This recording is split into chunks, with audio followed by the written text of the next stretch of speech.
дивись, точка далі. Ось металева двері, тройка.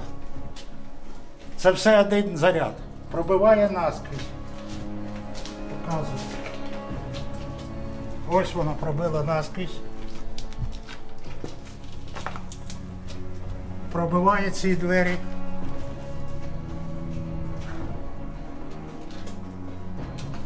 Ну, це легеньке, але після.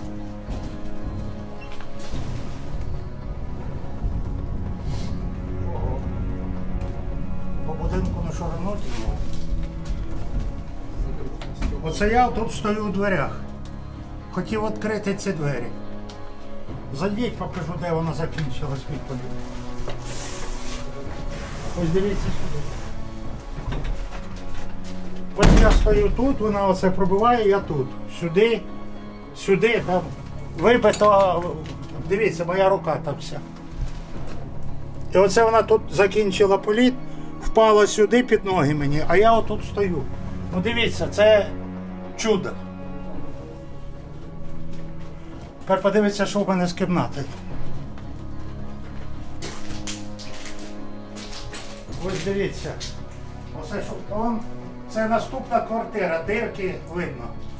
Оце в осколках у мене все посічено. Дивіться. Ну, оце мій балконом вирвало замок. От бачите, проходило через балкон, окна всі. Посікло всю одежу. В мене нічого не залишилось. Подивіться, де заходить ще був. Вон, дирка скрізня, чуть вище батареї. Тут проходило прямо через балкон. Ідіть сюди, дивіться.